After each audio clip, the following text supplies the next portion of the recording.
the Greek referendum, dominating, of course. And what have the papers in Greece made of that? The Lord of Chaos. That's Papandreou, according to the left-leaning paper Eleftherio. They've got this front page of him in front of what looks like a burning altar in a biblical kind of a scene. And they say he's careering blindly up a suicidal path. He's split his own party already. They say, of course, one socialist MP at least has resigned already. The paper says that they expect more to follow.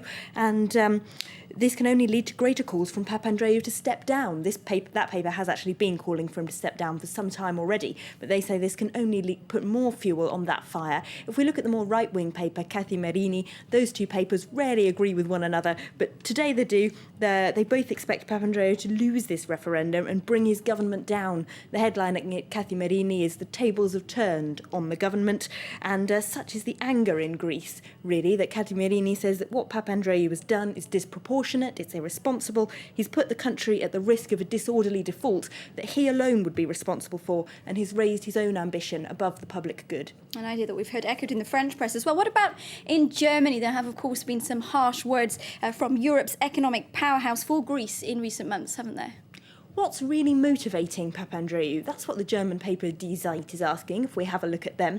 They say, is he deliberately trying to commit political suicide? Is he trying to get out of this difficult situation that he can no longer cope with? Now, they say whatever has motivated him to do this, he's provoked a crisis. There'll be months of uncertainty and instability. A referendum, of course, takes time to organise. And they also apparently say that this kind of referendum is illegal in the Greek constitution. So he needs to pass a fresh law to even make it happen.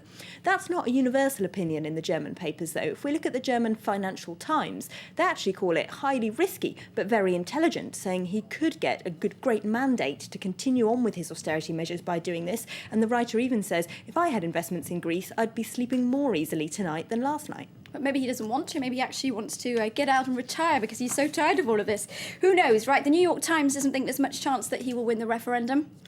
The problem is that we're working with a foreign currency. If we had our own currency, we could print more money and get ourselves out of this crisis. Apparently, that's what a lot of people on the street of Athens have told the New York Times' correspondent. Of course, there's been a vocal minority of economists who've been saying that Greece should get out for ages, using the example of Argentina in 2002, saying they could then default and perhaps create an export boom like Argentina did by making their currency a lot cheaper. Now, apparently, this opinion is getting more and more popular among ordinary Greeks. There's at least one tabloid paper there that is really advocating for it. So maybe people just don't want to stay in the euro. Some are saying bring back the drachma. What about the consequences of all of this, of course, for the G20 summit in Cannes that kicks off tomorrow?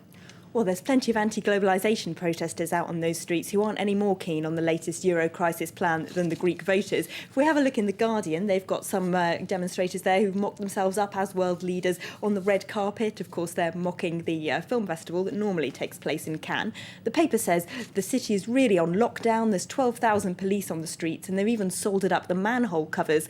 But however hard France tries to make this the perfect stage-set summit that Sarkozy would have loved, it's all been ruined now. All his plans have gone to pot because it's all going to be about an emergency meeting on Greece. It's not much like the Cannes Film Festival at the moment, that's for sure. There was also a slightly odd development in Athens yesterday, just briefly, with George Papandreou sacking army and navy chiefs. Any information about why he did that in the press today? Well, the Greek papers seem to disagree on why that actually happened. The English language Athens News said that it was a really shock move that most government ministers didn't know about, whereas the EU Observer website, quoting some Greek press, says the defence minister apparently has been worried for months that the armies were kind of planning some kind of takeover. Greece, of course, has a long history of coup d'etat, and apparently the defence minister was telling the Greek paper Eleftherio sources months ago that the major generals were sort of launching what he called a state within a state and trying to bully democratically elected politicians. So whether or not some kind of fear like that has sparked their being removed overnight, we don't quite know. So preemptive action, perhaps, by George Papandreou.